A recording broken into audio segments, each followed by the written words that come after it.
Assalamualaikum warahmatullahi wabarakatuh. Halo semuanya, kenalin nama aku Rega Putra Azura dari kelas 11 ya. Di video kali ini aku mau memaparkan hasil 3 diskusi aku dan jawaban aku dari 3 pertanyaan ini.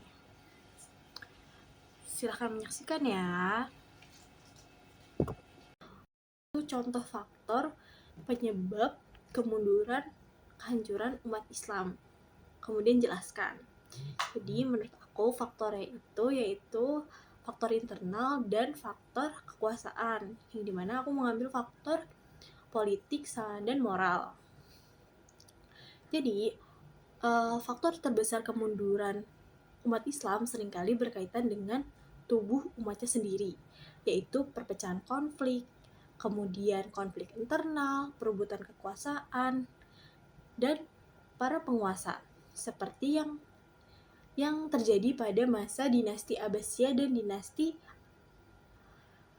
Al-Andalus gitu. Kemudian ketika para pemimpin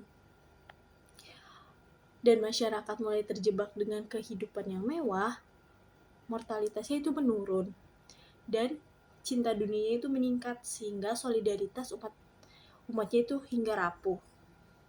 Hal ini membuat kekuatan militer dan stabilitas negara melemah sehingga sangat mudah diserang dan dihancurkan oleh kekuasaan yang lebih kuat, seperti serangan Mongol, kemudian dan yang terjadi oleh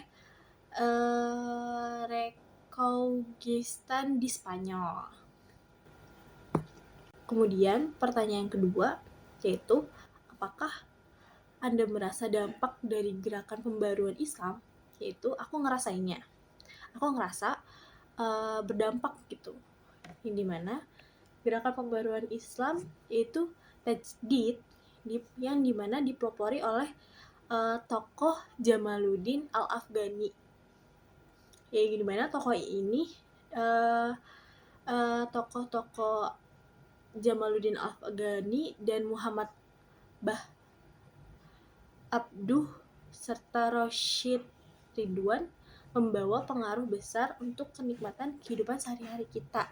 Dampak konkret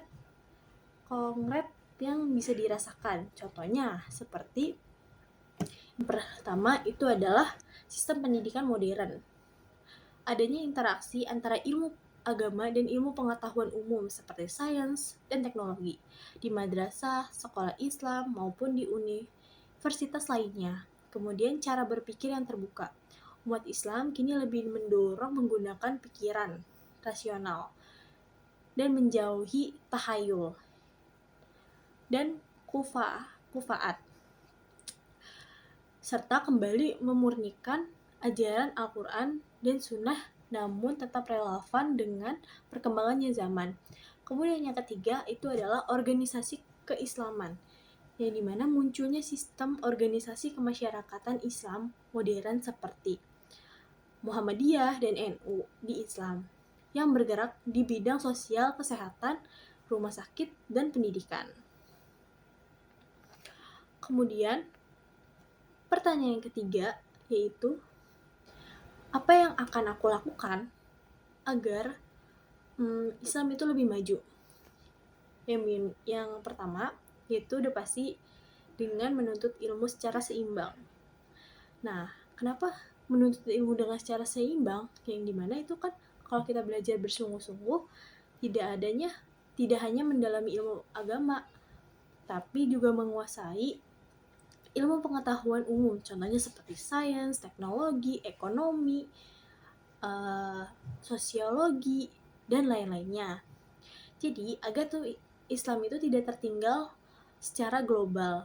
Kemudian yang kedua yaitu menjaga persatuan dan toleransi, yaitu menghindari perdebatan atau pemicuan sesama muslim, serta mengedepankan sikap saling menghormati perbedaan berpendapat. Kemudian yang ketiga yaitu akhlak mulia dan produktif, di mana menjadi presentase muslimah yang baik disiplin, kreatif, dan suka menolong melalui aksi sosial. Sehingga Islam dikenal sebagai agama yang rahmat serta bagi semesta alam. Nah, itu jadi pemaparan yang aku mengenai 3 faktor kemunduran, dampak pembaruan, hingga langkah yang bisa kita lakukan untuk kemajuan Islam ke depannya.